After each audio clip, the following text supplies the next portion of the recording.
Sige po, urong pa more. Urong pa more. Kailangan niya kami upuan para na yun. Yan. So habang ginagawa niyo yan, isipin niyo lang na tayo kasi. Okay. So meron po ako dito tatlong basahan na idedemo po ni Ate Tiray kung ano ang inyong gagawin. Pwede mo ba kung may watcher din eh? Kasi baka mamaya nandiyan din yung pasunod. Saya niya. Ayan, hindi po. Ito po ang inyong gagawin. Hindi na ipakita mo sa kanila. Ayan, upo po kayo sa basahan. Upo kayo sa basahan. Upo. Upo. Pagpapalitan ng watcher doon kasi makapunta na sa inakita. Kami ate! Baka mamaya hindi na sa tayo ng tayo. Ay. Okay. Hindi. Sasampulan mo kayo niya. Sasampulan mo kayo natin. Sampalan po yan, sampol. Nakaupo kayo sa basahan. Iikot po kayo dito.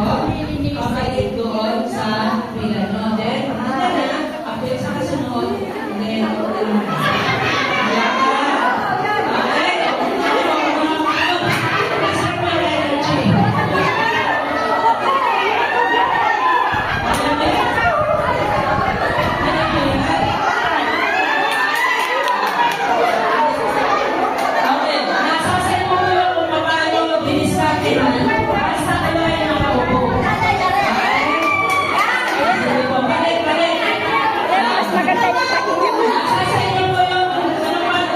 Para hindi po mahirap, yung pumbasahan hawakan nyo po. Naganare, paangatin nyo. Okay, paangat pa ganun. Pasudlog po ang puwet. Mabilis po yan. Kaya hindi kami sumali kasi napagod kami. Ginawa na namin yan. dito na nasa inyo na kayo kung paano kayo makakainod dito. Basta po yung buwan ninyo ay nasa basahan. Ba tayo kagawin para ay hindi ako ng watcher. Kasi yung iba nasa gitna na kaya napagkakaroon kayo. Yan po. Madali yan.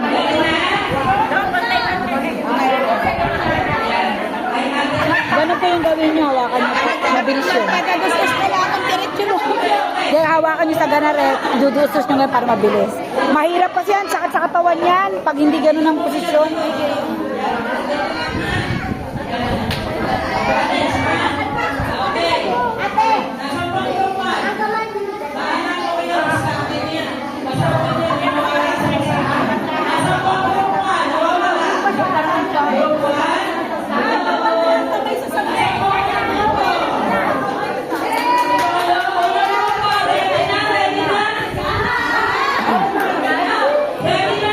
Pwede po, pwede.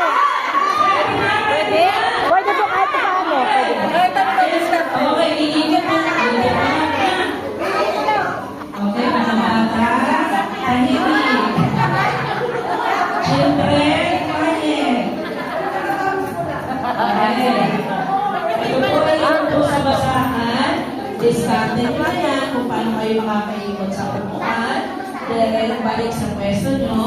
Yung mga pagdala na kayo, yung mga next kayo ay pupunta sa likuran hanggang sa makatapos kayo. Pag kayo po ay tapos na lahat, so ulit kayo na happy. Yun na yun. Alam nyo na kasabihan, ha? Basta yung kung tapos na kayo,